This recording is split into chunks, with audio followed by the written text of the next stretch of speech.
세상을 연결하는 뉴스 브릿지입니다. 오늘은 어려운 과학 지식을 쉽고 재미있게 알려주는 인기 유튜버 이효종 과학 커뮤니케이터와 함께 최신 과학 소식을 알아봅니다. 어서 오세요. 네, 안녕하세요. 예, 움직이는 돌에 관한 미스테리 정말 흥미로울 것 같습니다. 네. 예, 미국 레이스트랙 플라야에 있다고 하는데 먼저 이 플라야가 뭔지 설명 부탁드리겠습니다. 네, 지금 나오는 이 사진 속의 이곳은 이제 미 서부에서 쉽게 찾아볼 수 있는 플라야로 불리는 지질학적 구조들 중 하나입니다. 지난 2022년 4월, 그러니까 요맘때죠. 그때 제가 은하수 촬영을 위해서 작가님과 함께 이곳을 방문했었는데요. 이 플라야라고 하는 곳은 사막지대의 지질 구조들 중 하나로서 폭우가 내렸을 때 잠시 물이 고였다가 그 물이 이제 사막의 고유의 뜨거운 열기에 의해서 마르고 이제 그런 곳을 말합니다. 그렇기 때문에 우리 왜 그 비가 온 다음에 그 농작물 마르면 거기에 약간 건열 비슷한 구조 생기잖아요. 네. 그래서 이런 건열 같은 구조들을 또 확인할 수 있는 그런 곳이기도 합니다. 엘라바마일이 있는 곳으로부터 차량으로 한 3시간 반 정도 들어가면 도착할 수 있는 이곳은 이제 플라야들 중에서도 좀 특별한 곳으로 알려져 있는 곳인데요. 이곳의 이름이 레이스트랙 플라야라고 하는 곳입니다. 네. 이 레이스트랙이라는 이름이 붙은 이유는 이곳에 존재하는 지금 보시는 암석들 있잖아요. 네. 그 암석들이 마치 저 건열 위를 기어다니는 그런 살아 움직이는 것 같은 그런 모습을 보이기 때문인데요. 굉장히 좀 흥미롭죠. 네, 암석들이 살아서 움직인다. 정말 신기한 일인데 이렇게 저절로 움직이는 돌들은 언제 발견이 됐습니까? 이 움직이는 돌이 처음으로 이곳에서 발견돼서 이제 과학자들이 이것에 대해서 호기심을 가지게 된 것은 좀 오래됐습니다. 한 1915년 정도에 데스밸린의 금속 광산 또 이제 막 가치 있는 광물들을 찾던 조사원들 중에 하나인 조셉 크룩에 의해서 이제 발견이 되었는데요.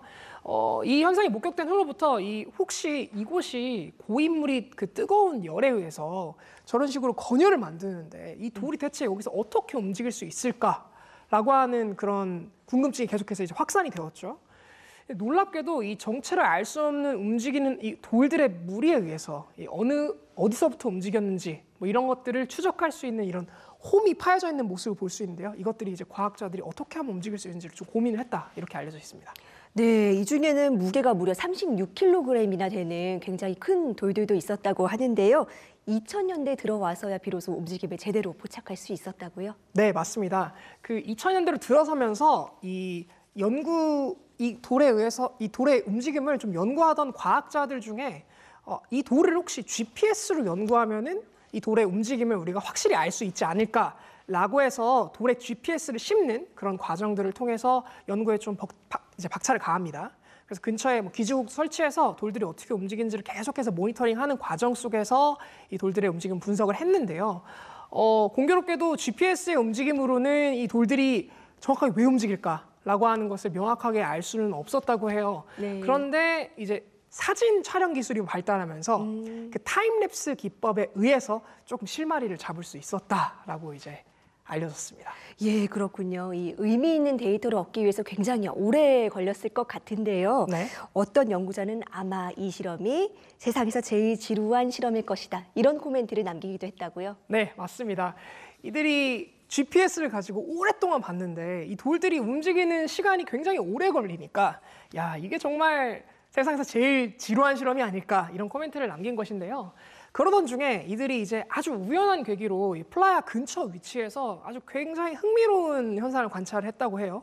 일단은 플라야에 사실 물이 고여있는 시간이 거의 없습니다. 아까 말씀드렸던 것처럼 비가 거의 안 오기 때문에 거의 대부분 저런 건열 구조를 가지고 있는데 이제 물이 고여있던 어느 날 뭔가 이 얼음으로 뒤덮여 있던 플라야를 이제 이들이 본 것인데 그 얼음이 깨지면서 약간 클랑클랑 뭐 이런 소리를 이제 들었다고 해요. 네. 그래서 그 낮 시간 동안 열에 의해서 얼음이 녹아내려서 그 근처를 이제 배후하고 있었던 그 두 명의 과학자가 이런 소리를 들으면서 거기서 무슨 일이 일어나고 있는 걸까라는 생각을 하게 됐고 그들이 이제 그 근처로 이제 가보니까 이 얼음층이 끝편에서 층층 겹겹이 이렇게 깨져 있는 그런 모습을 보게 된 거예요.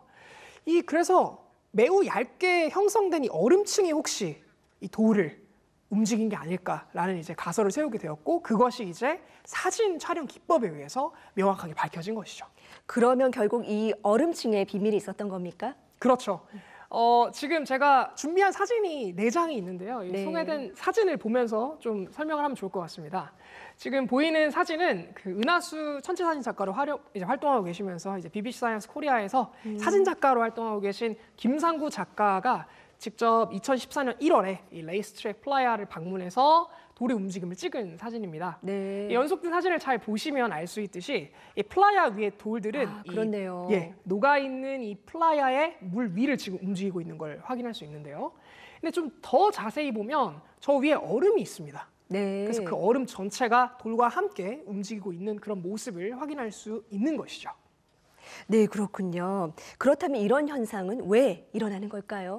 이 얼음이 만약에 플라이아 위에서 그냥 떠돌아다닌다라고 해서 이들을 끌고 갔다 이렇게 생각하기 쉽잖아요. 그런데 대체 그런 얇은 얼음이 어떻게 저렇게 큰 36kg이나 되는 이런 돌을 옮길 수 있을까? 네. 사실 굉장히 궁금한데 그것은 아주 플라이아의 이 지질학적 구조의 규모 때문이라고 생각해 볼 수 있는데요. 네. 아주 넓은 광역적으로 얼어있는 얼음이 이 플라이아의 이 여러 가지 돌들을 얇은 층으로 이렇게 다 결속을 하고 있고 그 결속된 넓은 층의 얼음에 위에 바람이 이렇게 부는 거죠. 네. 바람이 불면서 돌풍이 아닙니다. 네. 그냥 천천히 바람이 이렇게 부는 거예요. 바람이 막 불면서 돌들을 같이 이렇게 끌고 움직이는 예. 그런 모습을 가지고 있었던 것이죠. 네. 그래서 결국에는 광역적으로 얼어 있는 그 얼음이 이제 그 여름이 아니죠. 뜨거운 열기에 의해서 녹은 네. 그 물과 함께 이렇게 타고 내려가면서 땅에 이런 자국을 만든 것이다. 이렇게 생각해 볼 수 있는 것입니다. 네, 이 현상이 1915년에 처음 발견이 됐고요. 네. 2014년에 비밀이 풀렸으니까 거의 100년이 걸렸습니다. 그렇죠. 예. 네. 이 문제를 해결하는데 왜 이렇게 오랜 시간이 걸린 걸까요?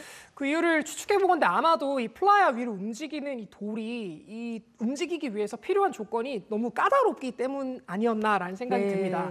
일단은 이곳은 연중 비가 거의 내리지 않아요. 사막지대이기 때문에.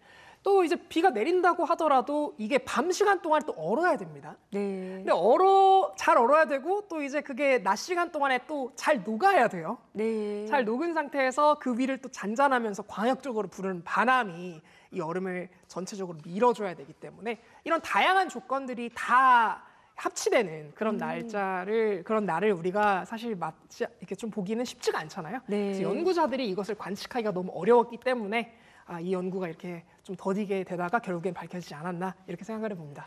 네, 움직이는 돌에 얽힌 비밀을 풀어가는 과정에서 어떤 대자연의 힘을 또 느끼게 되는 것 같습니다. 오늘 말씀 잘 들었습니다. 네, 감사합니다.